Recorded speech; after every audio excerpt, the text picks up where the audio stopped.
You're over 60, and somewhere along the way, nobody told you this truth. The men who are the most attractive, the most respected, and the most psychologically powerful in this stage of life, they are not the ones chasing. They are not the ones reacting. They are the ones who mastered something most men never even attempt. Sexual discipline, not celibacy, not suppression, not some monastery mindset. I'm talking about something far more strategic, far more powerful. Because here's what most men over 60 don't know. The moment you stop letting your sexual impulses drive you and start letting your discipline direct them, everything changes. How women read you, how you carry yourself, how decisions feel, even how other men respond to you.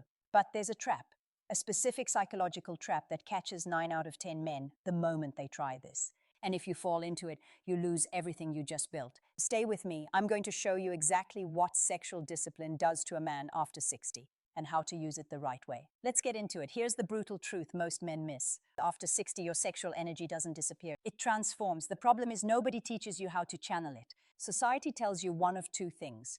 Either chase it as hard as you ever did, or quietly accept that that chapter is closing. Both are wrong. Both are traps. Here's the psychology. When a man operates primarily from reactive sexual impulse, meaning he responds to attraction the way a 22-year-old does, he signals something to everyone around him.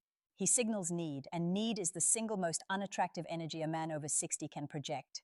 Women don't feel drawn to it. They feel exhausted by it. And men, other men lose respect, slowly, quietly, but they do. Here's why this matters psychologically. Women, particularly women who are emotionally intelligent, and most women over 45 are, they don't measure attraction the way younger women do. They don't respond to surface level signals first. They respond to regulation. They respond to a man who is clearly not governed by his impulses. That man feels safe. That man feels powerful. That man feels like he has something she cannot easily access. And that creates pull. It creates mystery. It creates desire. Now, here's where most men get it completely wrong. They hear sexual discipline and they think it means suppression. It does not.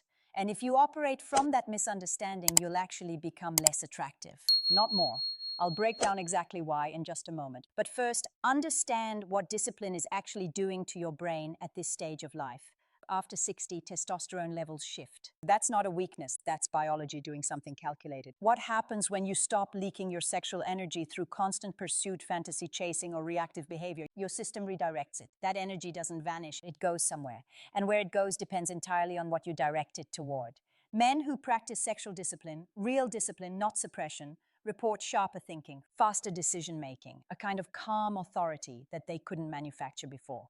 Why? Because when you're not constantly managed by desire, your prefrontal cortex, the part of your brain responsible for long-term thinking, status behavior, and emotional regulation, it runs the show. Not your limbic system, not your impulses.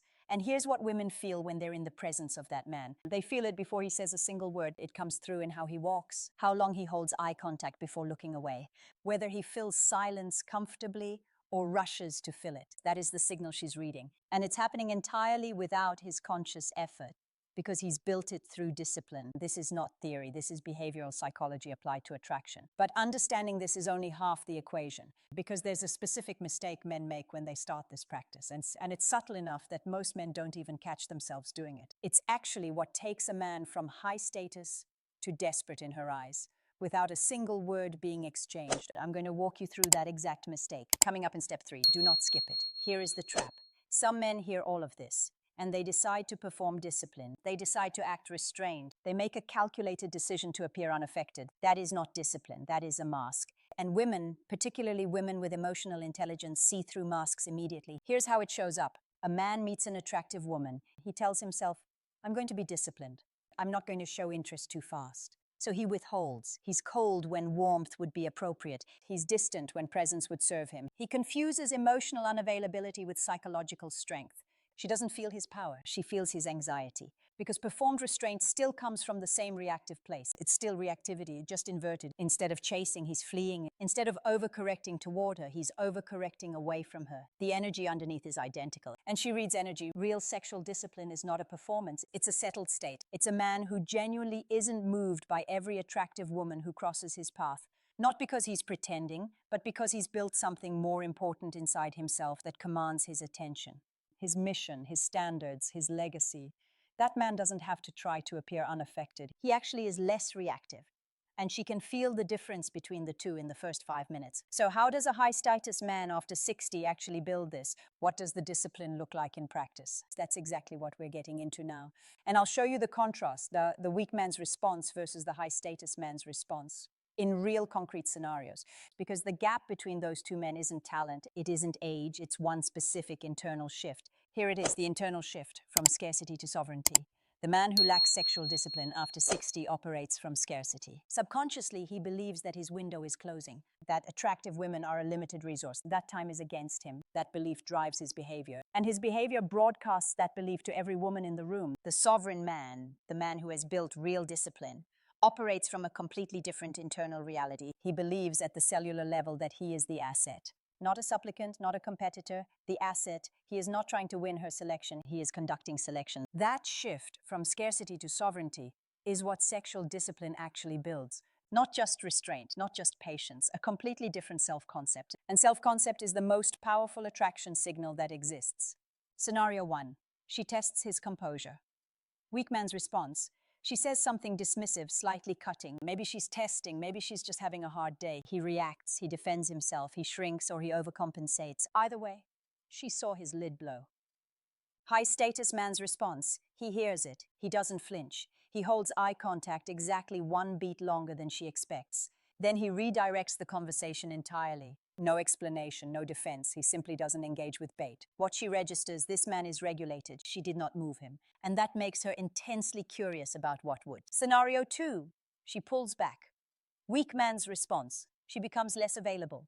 Fewer responses, less warmth. He escalates. He texts more, checks in more. He interprets her distance as rejection and tries to close the gap through pursuit. High-status man's response. He mirrors the distance, naturally, not strategically. He reinvests in his own life, his gym, his work, his friendships. He does not chase. He is not cold. He is simply occupied.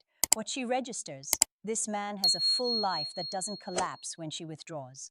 That is one of the most compelling discoveries a woman can make about a man, because it means he chose her, not needed her. The daily practice, what discipline actually looks like.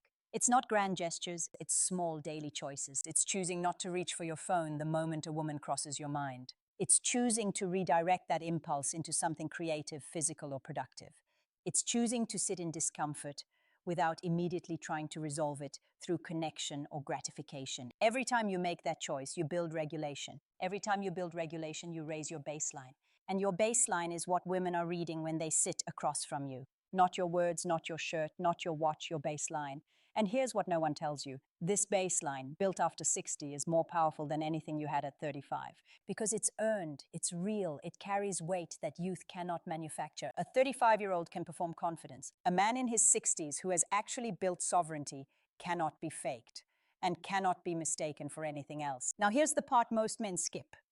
And it's the part that makes everything else either stick or fall apart. Because discipline without identity is just willpower, and willpower runs out. What you actually need is the next piece. And it will only take a moment. Here's who you are at this stage of life. You're a man who has absorbed decades of pressure and kept moving. You've navigated loss, reinvention, and the specific loneliness that competent men rarely admit to. You've built things, buried things, started over more than once. That is not a liability in attraction. That is the deepest form of masculine credibility that exists. Sexual discipline after 60 is not about managing your limitations. It's about channeling everything you have built internally into a presence that cannot be ignored.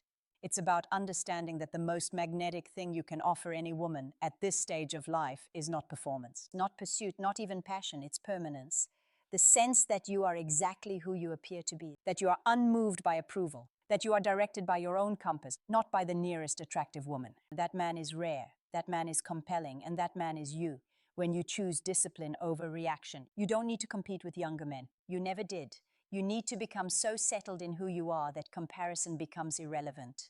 Build the discipline, own the sovereignty, and let that presence do what no line, no tactic, and no strategy ever could. If this resonated, if something in here landed with you, don't let this be the last conversation we have. There's a reason she behaves the way she does. There's a reason the men who understand female psychology move through the world differently. Don't stay in the dark. Subscribe to She Decrypted to unlock her mind and master the game of attraction.